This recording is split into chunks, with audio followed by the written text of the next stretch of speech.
Era uma vez uma cidade que poderia ser a nossa. De um lado, a Torre Vermelha, imponente, cheia de certezas absolutas. Do outro lado, a Torre Azul, igualmente majestosa e igualmente certa de suas próprias verdades. Entre elas, não havia uma ponte. Havia uma fenda, uma rachadura no chão que começou pequena, quase um risco de giz, mas que crescia. A cada dia, a cada discussão, a cada olhar de desprezo, a fenda se alargava. Era como se a própria terra estivesse cansada de tanta briga. A cidade estava partida, e seus habitantes também. As pessoas não se visitavam mais. Amigos de infância agora se olhavam como inimigos. Famílias se dividiam durante o jantar, cada um defendendo sua torre com unhas e dentes. A comunicação era feita por gritos, gritos que ecoavam de um lado para o outro, e por jornais. Ah, os jornais. Eles não traziam notícias, traziam munição. Cada manchete era uma pedra, cada artigo uma flecha envenenada. As palavras eram usadas não para construir pontes, mas para cavar a fenda ainda mais fundo. A verdade de hoje era a mentira de amanhã, dependendo de qual lado do abismo você estava. A vida na cidade dividida era um eterno campo de batalha. As crianças já não brincavam juntas na praça central, que agora era um terreno baldio cortado pela fissura. Elas aprendiam desde cedo a odiar a outra cor. Vermelho era o erro. Azul era a perdição. As padarias vendiam pães com as cores das torres, e ninguém ousava comprar o pão do lado errado. A desconfiança era o ar que se respirava. O medo era o tempero de toda a refeição. A cidade, antes um organismo vivo e vibrante, estava doente. Uma doença chamada polarização. Uma febre de certezas que cegava a todos. Nesse cenário de guerra fria e cotidiana, as palavras perdiam seu valor original. Diálogo era sinônimo de fraqueza.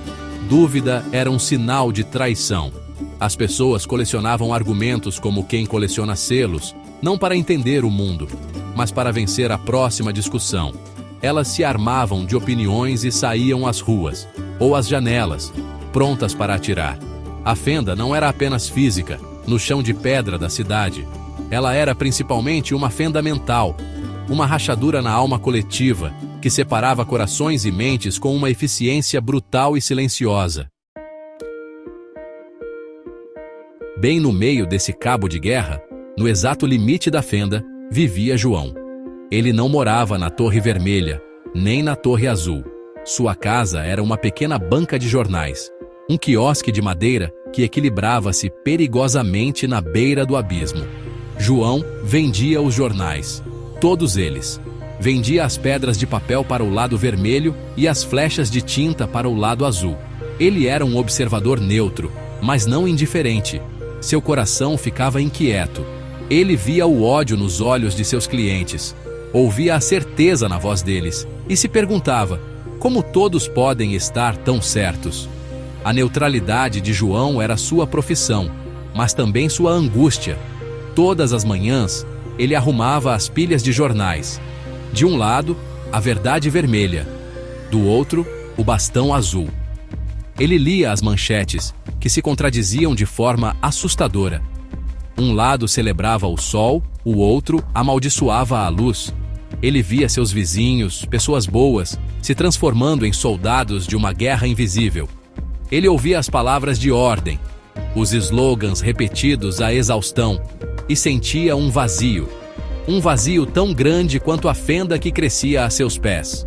João sentia a falta de uma conversa de verdade. Ele era o único que transitava entre os dois mundos. Entregava o jornal vermelho e recebia um sorriso de cumplicidade. Atravessava a rua imaginária e entregava o jornal azul, recebendo um aceno de aprovação. Mas ninguém conversava com ele. Perguntavam apenas se os outros estavam com medo, se o lado de lá estava enfraquecido. João era um mensageiro, mas as mensagens eram sempre as mesmas. Nós estamos certos, eles estão errados. Essa repetição o deixava exausto. Ele se sentia como uma engrenagem solitária em uma grande máquina de desencontros. Uma tarde, enquanto organizava sua banca, um vento forte soprou do norte. Um vento de mudança, talvez. As pilhas de jornais, as armas de papel, foram derrubadas. Folhas vermelhas se misturaram com folhas azuis, voando em um redemoinho caótico sobre a fenda. João, no susto, tentou segurar seu ganha-pão, sua rotina. Deu um passo em falso. O chão, já frágil na beirada, cedeu.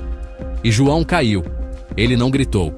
Sentiu apenas o vento no rosto e viu as duas torres, vermelha e azul, se afastando lá no alto. Ele caiu no vazio, na fenda, no silêncio entre os dois gritos. A queda não foi dura, foi estranha. João aterrissou suavemente em um lugar que não era feito de terra ou pedra. Era um lugar feito de perguntas. As paredes da fenda não eram escuras, mas brilhavam com frases inacabadas e ideias flutuantes. E lá, sentados em círculo, tomando um café que não saía fumaça, estavam alguns senhores de aparência curiosa. Um deles, com uma barba longa e um ar sereno, se apresentou como Sócrates. "Sei que nada sei", disse ele com um sorriso. "E você, João, o que tem tanta certeza?" João, acostumado com um mundo de certezas, ficou sem palavras. Ao lado de Sócrates, um homem de bigode imponente, Nietzsche, o encarou. "Não existem fatos, apenas interpretações", declarou ele, apontando para as manchetes que caíram junto com João. Cada um de seus vizinhos lê o mesmo evento e o interpreta para confirmar sua própria verdade. A verdade não é algo que se encontra, é algo que se cria. João olhou para os jornais espalhados. A manchete vermelha dizia: "Chuva histórica salva a lavoura". A azul dizia: "Inundação desastrosa, causa prejuízo". Era a mesma chuva, a mesma água, mas duas verdades opostas. A ficha começou a cair. Uma mulher de olhar penetrante, Simone de Beauvoir, ofereceu a João uma xícara do café inexistente. "O outro é essencial para a minha própria existência", ela ponderou. Ao tentar aniquilar o outro, a sua opinião, a sua visão de mundo, você se diminui. Você precisa do olhar do outro para se ver por completo.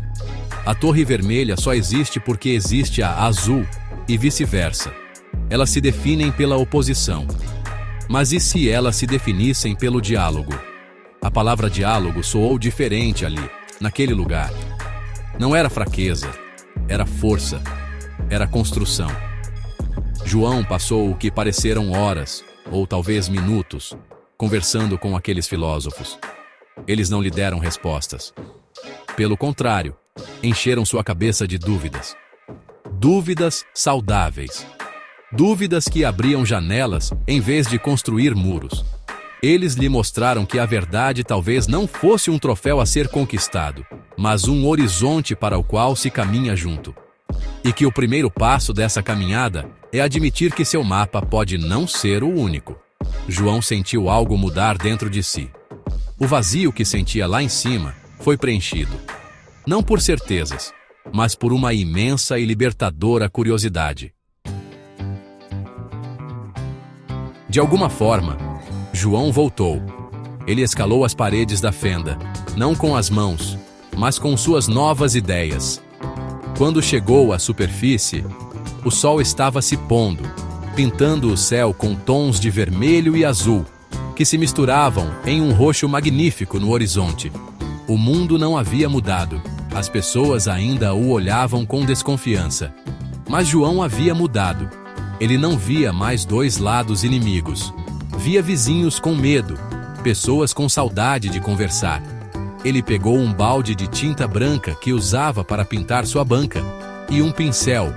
Com passos firmes, João desceu um pouco para dentro da fenda e na parede que dava para a Torre Vermelha, escreveu em letras grandes: "E se eles tiverem um pouco de razão?" Depois virou-se para a parede do lado azul e pintou: "E se a gente estiver um pouco errado?" Ele não pregou um sermão, não deu uma ordem, apenas plantou uma dúvida. uma pequena semente de tinta branca no meio da escuridão da fenda. As pessoas nas janelas viram, cochicharam, algumas riram, outras ficaram pensativas. A semente estava plantada. Aos poucos, algo começou a mudar. No dia seguinte, um morador da Torre Azul desceu com um café e o ofereceu a João, perguntando o que ele quis dizer com aquilo. Do outro lado, uma senhora da Torre Vermelha trouxe um pedaço de bolo e perguntou se ele não tinha medo. João não respondeu. Apenas sorriu e convidou os dois para se sentarem perto de sua banca.